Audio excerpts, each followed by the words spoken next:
Vermont is known globally for Ben & Jerry's, Rolling Hills, maple syrup, and Bernie Sanders. Birds could be landing any moment now. But to World of Warships players, this name only evokes one word. Thick isn't just an adjective though, it's a state of mind. Only when you fully embrace the thick brick will you unlock the power of a Do it! We're getting ahead of ourselves here though. Ironically, something you'll probably never say while sailing Vermont. Let's start with the basics and address the incredibly large elephants in the room before anything else. First of all, Vermont is incredibly large, but you could probably already tell that. He's fat! Perhaps unsurprisingly then, she's also incredibly slow. The slowest battleship at tier 10 and it's not even close. In fact, the only tier 10 or tier 9 ship slower is U4501, and even then she can do 36 knots submerged because submarine. Vermont does 0 knots submerged. Thanks, Wargaming. Okay, so she's big and she's slow, so surely she must be easy to spot, right? Oh. Well, surely she must accelerate like your grandmother's Honda Jazz, right?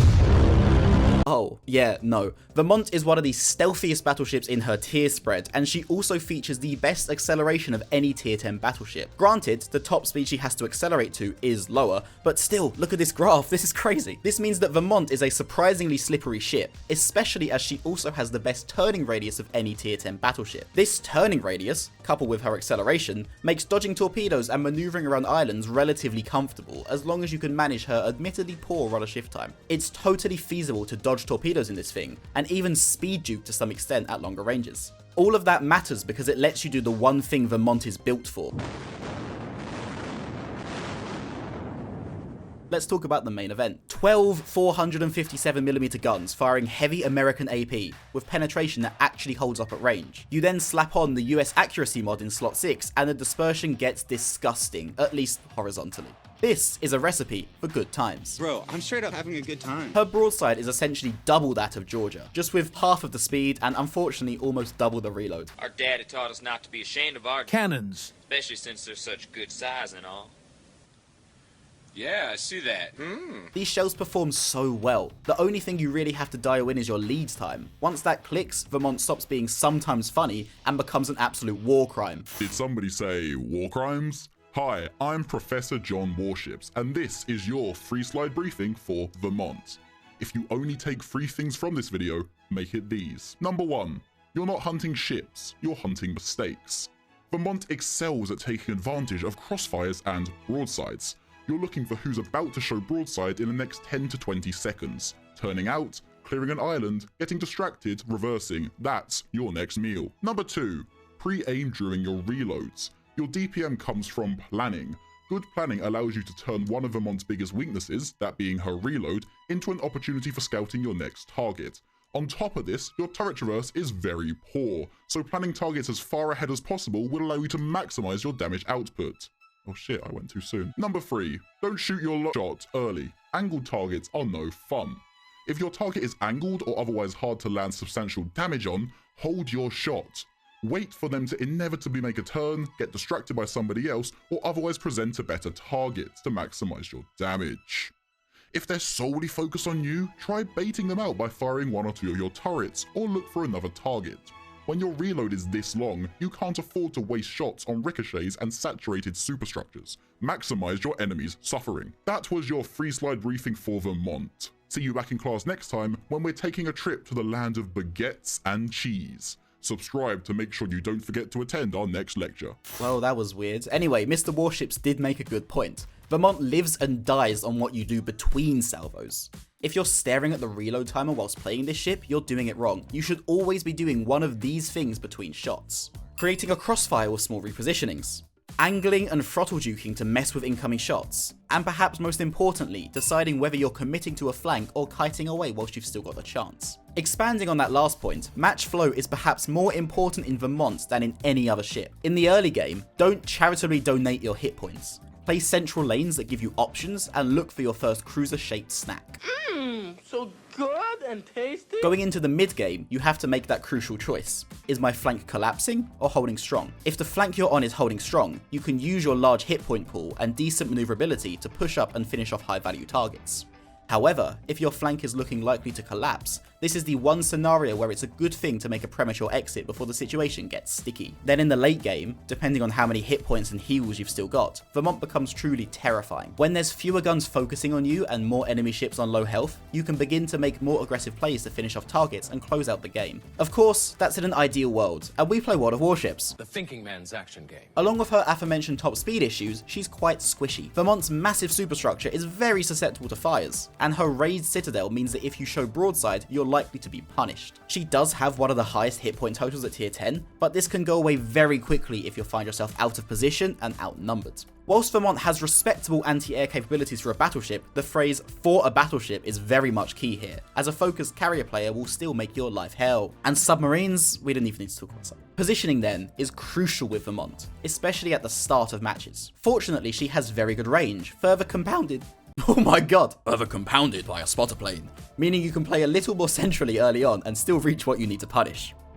If you do find yourself out of position though, trying to disengage is pretty pointless. Running will just make it easier for your opponents to farm your thick rear end. So just accept your fate and try to take as many of them with you as you can. In my very humble opinion, I think I'm much more humble than you would understand. Vermont is one of the most fun ships you can play in World of Warships, and that's great because the grinds to get here can be more painful than tooth extractions. I'm looking at you, Colorado, you know what you did. What do you say fuck me for? Side note, who decided to make it so you have to grind through Colorado 3 times to complete the US tech tree? It's madness. Kansas and Minnesota, the preceding American battleships, are an absolute slog to play through, despite being buffed multiple times over the years. Having 406s on a platform like this just quite literally doesn't hit the same. Minnesota is actually not too bad now, I regret saying it's a slog, but Kansas is one of the most miserable grinds you can possibly face. And don't just take my word for it. Here's PotatoQuality, world-renowned battleship player and all-around great content creator after playing Kansas. Bro, I'm so mad. Oh, Kansas sucks, bro. Kansas is so bad. But once you reach Vermont, the pain of Kansas in particular suddenly makes sense because now you're finally allowed to actually hit people. Will Smith, no. So that's Vermont. The thick brick monument that moves at the speed of government paperwork, but is somehow able to go dark, accelerate like it's late for a meeting, and remove cruisers from existence while outspotting many of the larger ones. You can't make this up. I can't stress this enough though. Vermont rewards patience more than pretty much any battleship at tier 10. Don't waste your reload on fine shots. Hold your fire for the opportunities that make messages appear in chat. Thank you all for watching. As always, leave a like if you enjoyed and a dislike if you didn't. It genuinely helps me to gauge what you guys want more of, especially with this format. Let me know in the comments what you think of this video also. A lot of energy and effort goes into these short videos, so if you have any suggestions on how to make these videos even better, I would absolutely love to hear.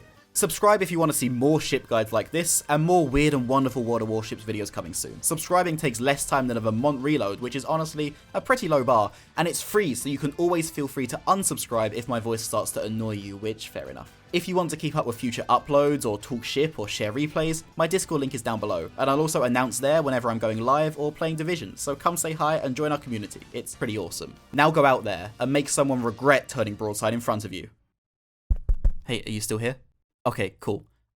Dropping the act now. This isn't part of the video. This is just me talking directly to you, the audience, because I should address the elephant in the room. It's been a while since my last upload.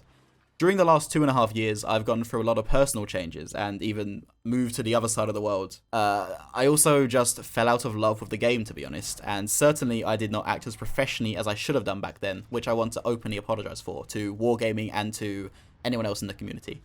I hope to build positive relationships with everyone in the community going forwards, and shape this channel as a place of positivity and entertainment, regardless of differing personal views or opinions on something that's ultimately as trivial as a video game. However, hopefully that's all in the past, and I welcome any dialogue or discussion. My DMs on Discord are always open. We're back now, and I'm in a much better place, both personally and creatively, to make the videos that you guys deserve, and give back to this community that's given me so much already. I truly appreciate all the support and positive comments I've received whilst being away. Despite not uploading, I've been can't speak English still. Despite not uploading, I've been reading all of them, and it's been incredibly touching. I really appreciate it. I know normally when YouTubers say this, it's a massive cliche, but your feedback and comments will truly shape the future content of this channel. So let me enjoy what you want to see. I'll still be bringing out the guide videos I enjoy making so much, but they do take a long time to make. This one is about 30 hours from start to finish, not including gameplay time. So Yeah, it's a lot. So I'm looking to upload other videos in the meantime. Think stuff like meme builds, funny division comps, ranked grind montages, starting a free-to-play account on the North American server, whatever, stuff like that.